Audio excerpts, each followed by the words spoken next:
efectivamente el cerebro es el que coordina absolutamente todas las funciones, salvo algunas excepciones muy autónomas como el latido del corazón o el movimiento del intestino y eso con sus reservas.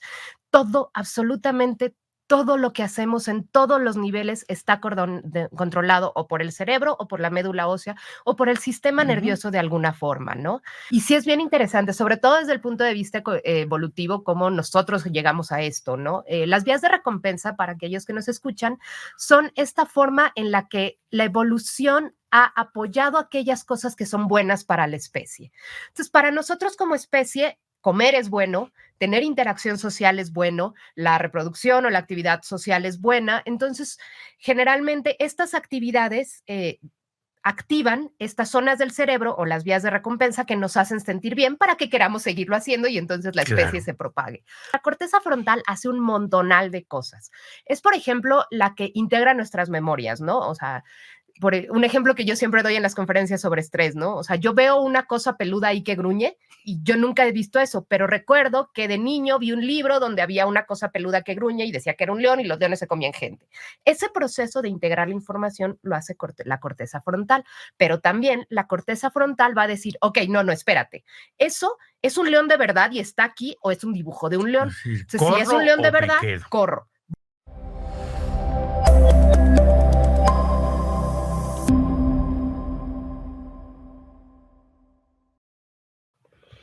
Hola, ¿qué tal amigos de Saber Más Radio y Saber Más Media? Es un gusto que estén con nosotros, como siempre. Un agradecimiento al Sistema Michoacano de Radio y Televisión, la radio de todos, y a Radio Nicolaita, la voz de la Universidad Michoacana. Qué bueno que se dan un tiempecito para escucharnos. Siempre tenemos temas interesantísimos. Y el de hoy en particular es más interesante porque tiene que ver pues con el centro de todo, en la creación de todo lo que somos, que es un órgano pues medio extraño. Uno pensaría que este órgano es el mejor conocido de todos porque es el centro de todos, porque además este órgano intenta entenderse a sí mismo. Y por supuesto me refiero al cerebro o al encéfalo o al coco o como queramos decirle. En realidad, este es un órgano fenomenal. Fenomenal en todos sentidos, nos permite estar charlando ahora, nos permitió diseñar las cámaras y los micrófonos que ahora nos ayudan, el sistema de radio para la transmisión, en fin, todo lo que existe que consideramos que es lo que nos hace humanos, pues es producto de esta estructura maravillosa que es uno de los grandes misterios del universo. Y bueno, para platicar de esto, invitamos nosotros a la doctora Naima Layud, del Laboratorio de Neurología del Desarrollo del Centro de Investigaciones Biomédicas de Michoacán, del Instituto Mexicano del Seguro Social. Hola, Naima, gracias Hola, por Horacio. aceptar. Hola a todas las radioescuchas. Buenos días. Muy bien, pues yo decía que el cerebro es el centro de todo, es el origen de todo. Me refiero a la parte humana, ¿no? Nuestro cerebro nos distingue de otros homínidos, por ejemplo, y por supuesto de otros seres vivos, no de manera absoluta, como luego se dice, somos los seres racionales. Nosotros sabemos que hay procesos muy complejos de razonamiento y todo en otros organismos, pero sí es espectacular, ¿o cómo lo ves tú? Bueno, ¿qué te puedo decir? Yo me dedico a las neurociencias o las neurocosas, como le decimos nosotros. Y sí, obviamente el cerebro para mí es fabuloso y es fascinante y es como este gran misterio porque efectivamente el cerebro es el que coordina absolutamente todas las funciones, salvo algunas excepciones muy autónomas como el latido del corazón o el movimiento del intestino y eso con sus reservas. Todo, absolutamente todo lo que hacemos en todos los niveles está controlado o por el cerebro o por la médula ósea o por el sistema nervioso de alguna forma, ¿no? Y es como este centro o sea, que ignoramos la gran cantidad de procesos que están ocurriendo en nuestro cerebro al mismo tiempo solo para mantenernos dormidos. O sea, por ejemplo, cuando estamos dormidos, no es que el cerebro se apague, el cerebro sigue trabajando, sigue coordinando las funciones autónomas, el cerebro se encarga de apagar nuestro cuerpo para que si soñamos no empecemos a correr como los perritos. O sea, es un órgano que pues como tú bien dices, es todo lo que nos hace ser, ¿no? Pero además, visual y biológicamente es intrincado y fascinante. A mí luego la gente me pregunta que por qué me volví neurocientífica. Honestamente, es algo que yo decidí ya muy grande en la carrera y fue básicamente porque las neuronas se veían bonitas en el microscopio. O sea, sí. ver la estructura cerebral. Es como si viéramos el universo, ¿no? Son estrellas fabulosas con patas que se conectan por todos lados, que van de un lado a otro. Mis asesores me regañaban porque en el microscopio me pasaba horas viendo neuronas bonitas. Ahí me tienes que sacar la foto del artículo y así de, ay, es bonito. Pero ahora, esa fascinación, pues que existe en ti, que existe en mí, que en realidad en casi todos los científicos, me atrevería a decir que todos, físicos, químicos, etcétera, en el fondo lo que queremos conocer es eso que nos hace lo que somos. Es decir, explicamos el universo, intentamos explicar el universo, pero al final de cuentas lo que está en el centro de todo eso, pues es el sistema nervioso, ¿no? ¿Por qué no sabemos tanto del sistema nervioso como sabemos del páncreas o del corazón? Porque es 1000 veces más complejo. O sea, el páncreas tiene menos tipos celulares, pero sobre todo la forma en que se conectan las células es menor. El cerebro tiene muchas formas de comunicación a diferentes niveles y entonces eso le da su complejidad.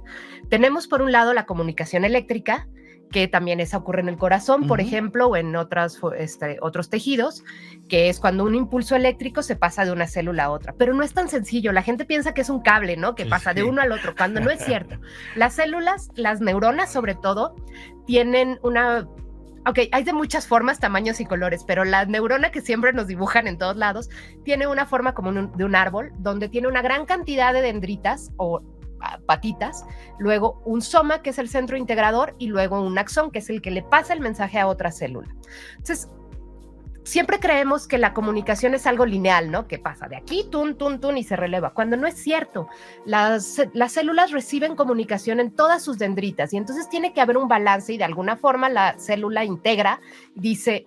esta señal sí la voy a tomar, esta no, esta se suma con esta llega, y entonces integra todas las miles de señales que le llegan que le llegan a sus dendritas para entonces sí activar el potencial de acción, que es la señal eléctrica, y pasarlo a la siguiente neurona. Ahora, multipliquemos eso por varios millones de neuronas.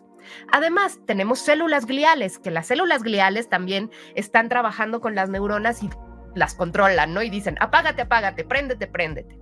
Luego tenemos la comunicación química, que es extremadamente compleja. Principalmente tenemos 2 neurotransmisores importantes, glutamato y GABA. Glutamato prende, GABA apaga, inhibidor y excitador.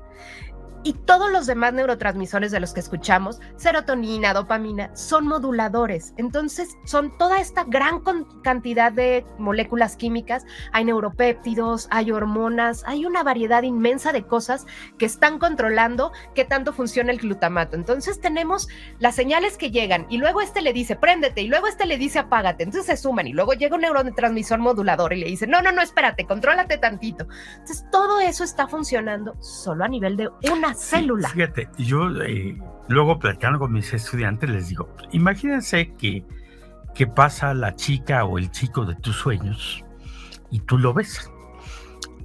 Y algo sucede en tu cerebro que lleva una señal a diferentes tejidos. Te dan ganas de moverte para que te vean. Recibes así una descarga de enzimas y ácidos en el estómago para digerir el alimento y tener energía para lanzarte o hacer algo. Pero además una sensación placentera cuando voltea y te sonríe, pues te inundas de una sensación de placer en la que quisieras permanecer, pero por fortuna no permanecemos mucho, ¿sí? Y todo esta comunicación química y eléctrica de la que tú estás hablando entre el cerebro y el resto del organismo.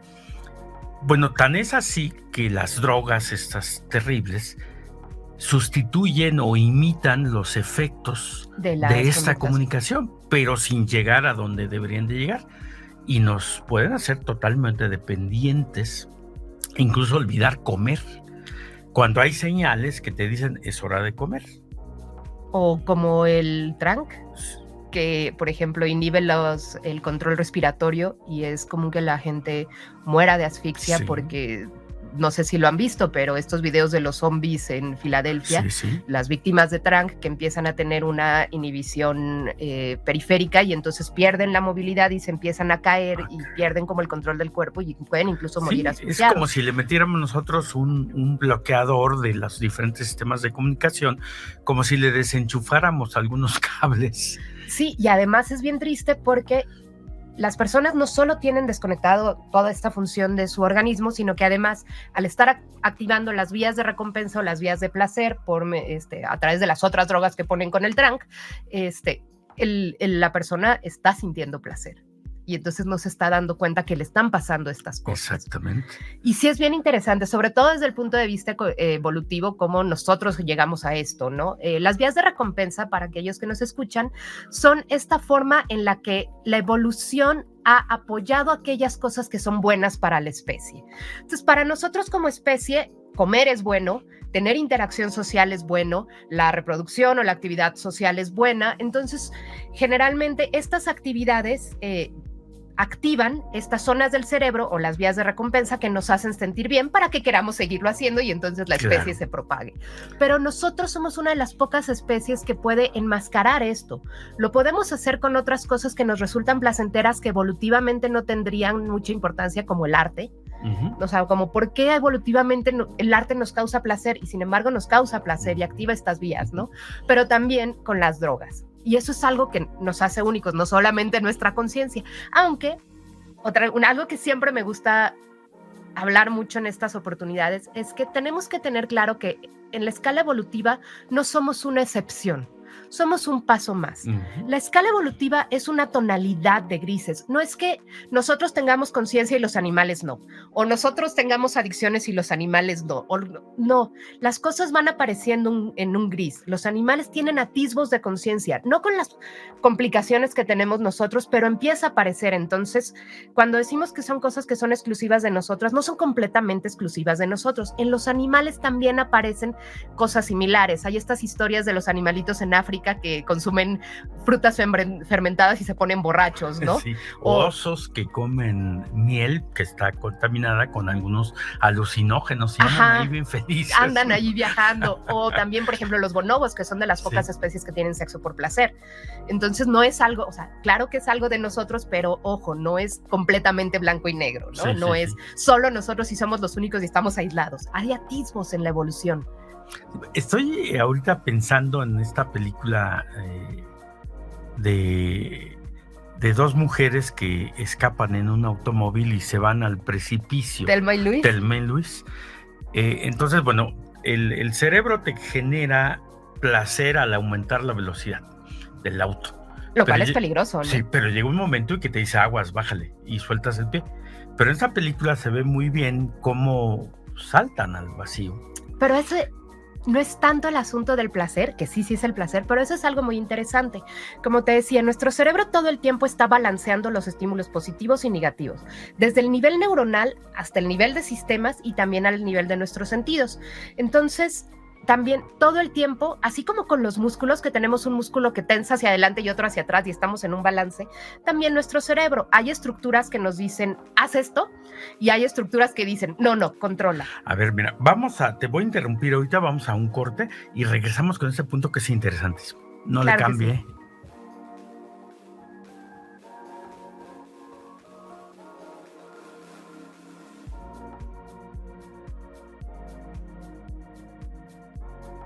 Muy bien, amigos de Saber Más Radio y Saber Más Media, qué bueno que se quedaron con nosotros.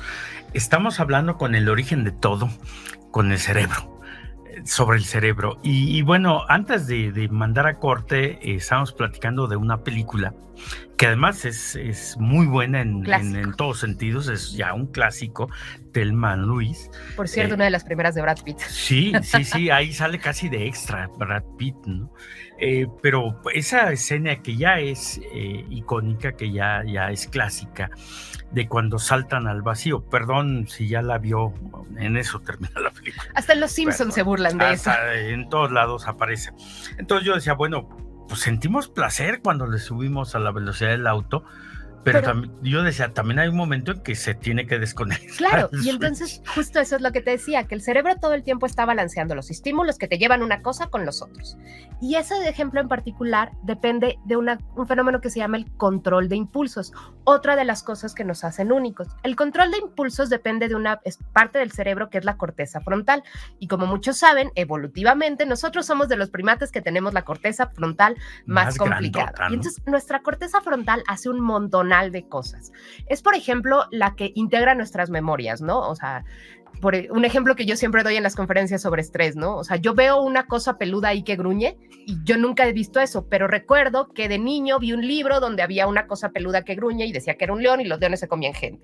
Ese proceso de integrar la información lo hace la corteza frontal, pero también la corteza frontal va a decir, ok, no, espérate, ¿eso es un león de verdad y está aquí o es un dibujo de un león? Entonces, si es un león de verdad, corro. Voy a retener mi impulso, porque mi amígdala, que es la zona del miedo, me va a decir, corre, es un león. Y entonces la corteza va a decir, no, espérate, eso es un dibujo de un león. Y entonces va a inhibir. O es un peluche, entonces va a inhibir o a limitar esa... Y ahí están las neuronas neuromotoras, digamos, ¿no? Que no, van a... las motoras están en la médula, pero la corteza prefrontal es como el director de orquesta. Ajá. Es el que dice, tú préndete, tú apágate, o todos le llegan y le dicen, yo me quiero prender, y es el que dice, contrólense. Entonces, ajá, las conductas de riesgo se asocian con problemas en la corteza prefrontal. Yo que trabajo estrés te puedo contar una historia. Se sabe que la exposición al maltrato infantil o el estrés temprano afecta esta estructura. Y entonces los chicos que sufrieron abuso tienen poco control de impulsos. No funciona bien su corteza prefrontal.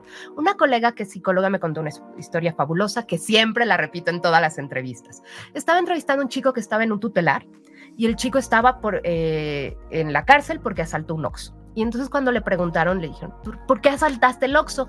Dijo, pues porque quería una chela. Y fue así como, o sea, ¿qué fue lo que te llevó a pensar? Quiero una chela, voy y asalto el Oxxo. Y dijo, pues es que no tenía dinero y quería chela. Y ¿sabes qué, doctora? Lo peor es que yo tenía cervezas en mi casa. Eso es un ejemplo de mal control de impulsos. Mal control. El cerebro le dijo, quiero una cerveza y hay un Oxxo, voy y la agarro. La corteza prefrontal es la que dice, no seas... Sí, y fíjate, en el ejemplo de ir conduciendo, a lo mejor yo tomé algo, me introduje algo al cuerpo que puede romper ese sistema, que lo puede alterar. El alcohol, por ejemplo. Clásico, entonces mi cerebro pues no tiene manera de decirme párale, ¿no? Y entonces voy y me estrello con un árbol. Y además, no solo eso, las diferentes sustancias psicoactivas pueden causar diferentes cosas. Si yo me metí cocaína, pues voy a estar todo histérico y entonces conozco historias, ¿no? De órale, dale, y van y se estrellan, ¿no? Pero por ejemplo, el alcohol es depresor. Entonces, más bien con el alcohol te puede pasar que vas lento. Y entonces te pones llore y llore, ¿no? Bueno, no solo depresor del ánimo de estoy triste y te entra la mala copa, sino además tus reflejos son más lentos. Entonces, luego las personas que están alcoholizadas no pueden, o sea, si se les atraviesa un coche o tienen que frenar para un semáforo, ven el rojo y no alcanzan a frenar a tiempo, o se empieza a ir chuequito el coche y en lugar de darle el volantazo para no chocar con el coche, no alcanzaron a hacerlo. Entonces tienen como diferentes efectos, ¿no? Y uno lo nota, sobre todo las personas que ya se dedican a este tipo de cosas, te dicen, venía entachado, venía borracho. Sí, yo recuerdo mucho algunos trabajos de Simón Brailovsky. Sí, sobre todo ese tipo de estas sustancias que pueden alterar precisamente el comportamiento normal del cerebro. Ahora, esta estructura maravillosa, porque esto suena muy sencillo, pero hay montones de procesos eléctricos, físicos, químicos que están ocurriendo ahí en fracciones de segundos y que nos dicen esto, lo otro, haz esto, haz aquello, siente esto, no sientas esto, anestésiate porque viene el dolor, ¿no? Entonces, Por ejemplo, en el ejemplo del león, me sale un león y pues yo no me puedo poner a racionalizar el asunto, decir, bueno, el nicho ecológico de este animal con el mío no se cruza, no pasa nada. Hay una parte del cerebro que me dice, no pienses, no te pongas a razonar, corre. La amígdala. O lucha, o sea, cualquiera de las dos cosas.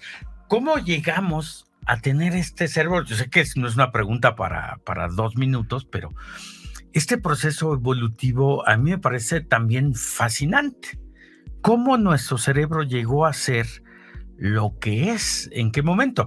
Por ejemplo, se sabe que los Neandertal, otra especie humana extinta ya, pues inventó el arte, digamos, empezó a hacer pinturas, pero no con el fin necesariamente de narrar una historia, sino simplemente representar algo y sentir placer seguramente de hacer el toro pues más perfecto, más exacto, ¿no? O sea, esa parte de evolución del sistema nervioso central sigue siendo uno de los grandes retos de la ciencia. Grandes misterios. Yo personalmente, y esta es mi opinión como científica, pero es mi... creo que somos un resultado de una gran serendipia evolutiva.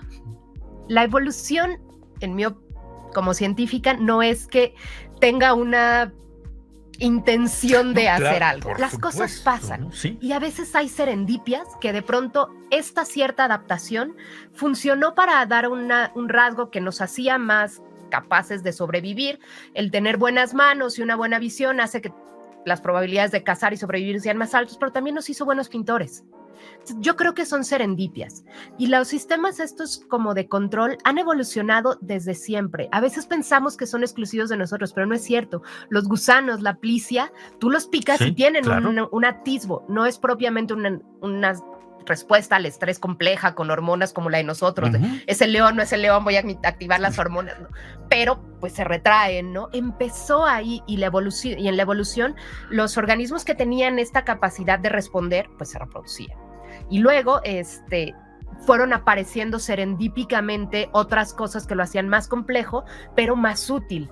Por ejemplo, la conducta social también creo que es una gran serendipia, ¿no? O sea, evolutivamente... Sí, que nos dio ventajas, Nos dio una ventaja porque sobrevivimos. Esa es una diferencia entre Neandertal y Homo sapiens, o Cromañón en ese momento. Mientras Cromañón era una especie que tendía a agregarse, a ser social, los Neandertal se sabe que eran muy solitarios, en núcleos muy chiquititos. Entonces, cuando se vino cambios muy complejos en el ambiente, no tuvo la posibilidad de agregarse y combinar las experiencias de todos y hacer una inteligencia colectiva. Cromañón sí. La inteligencia y la cultura. Sí, exactamente. Ojo, la cultura también es una de estas cosas que nos hacen especiales. Y también evoluciona. Aunque no es única de nosotros. Sí, claro. Parece que las orcas también tienen atisbos de cultura, ¿no? Algunos primates también tienen atisbos de cultura, ¿no? O sea, obviamente no van a pintar una Mona Lisa, pero... Claro, pero sí hay un conocimiento social que se transmite, ¿no? Por generaciones, ¿no? Y la cultura aumenta las probabilidades de supervivencia exponencialmente, ¿no?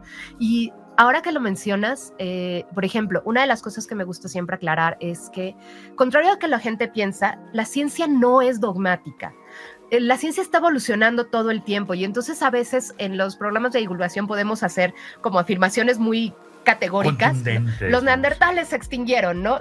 Cuando en realidad la gente todavía está trabajando en eso y parece que en realidad ahora dicen que no se extinguieron. La coexistencia, la cohabitación. Se incorporaron a nosotros, ¿no? Y podemos detectar sus rastros en nuestro genoma. DNA. Y no solo Neandertal, Denisova y algunas otras especies de humanos están también presentes en nuestro genoma y son responsables de ciertas cosas, buenas y malas. Sí. Sí, y eso lo podemos probar porque los africanos, la población auténtica africana no tiene restos de Neandertal, porque ese fenómeno se dio en el norte de Europa, lo que ahora llamamos Europa, y con Denisova, pues en Asia, ¿no? Y nosotros, incluso a nosotros llega. Pero yo me imagino a este Neandertal que está dibujando un toro, o que está dibujando algún venado, algún antílope, que seguramente sentía placer cuando veía representada. Seguro.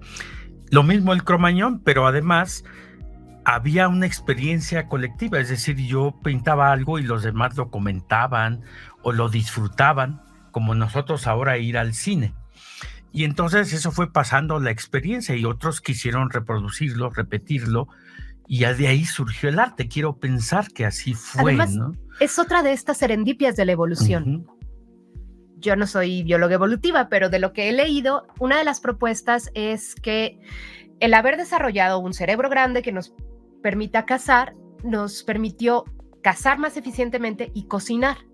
Eso nos dio tiempo libre. Claro. Y el tiempo libre es una de las serendipias que creó el arte. Por supuesto, porque tuvimos el tiempo de empezar a hacernos preguntas sobre cosas que a lo mejor pasaban desapercibidas y ahora decimos, ¿por qué esto? ¿Por qué aquello? ¿Cómo se produjo esto? ¿No?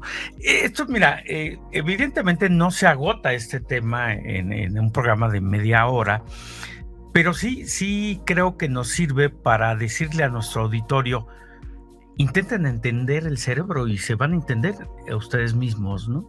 Y hay muchos especialistas, hay mucho trabajo de divulgación alrededor de este punto. Ya hablaremos en otras ocasiones, te vamos a invitar para hablar de situaciones así, este asunto de las adicciones, ¿sí? Este asunto de ciertas conductas, este asunto del estrés con el que vivimos, ¿sí? Bueno, se puede controlar, puedo modularlo, necesito apoyo. Es decir, todos estos aspectos que tenemos que entender si comprendemos cómo ocurre. Es decir, yo estaba hablando de la síntesis de sustancias que intervienen en el proceso de estrés, pero bueno, hay condiciones ambientales los estresores. ¿Cómo les huyo a ellos o cómo intento contenerlos? Contender con ellos. Sí. Moderarlos o eliminarlos de mi vida. Entonces, esto es muy importante para comprender el cerebro, y digo, porque nos estamos comprendiendo a nosotros mismos. Y sobre todo, y esta es una invitación que quiero hacer a las personas, no solo es porque yo encuentro mi línea de trabajo fabulosa y fascinante, sino porque la cantidad de elementos en los que las neurociencias y el estudio del cerebro permean a otras disciplinas es enorme. La gente de antropología o sociología se alimentaría muy bien de conocimientos como estos. Mira, se nos fue el tiempo, pero bueno, los invitamos para otro programa sobre este tema, ¿sale? Claro que sí. Gracias a todos.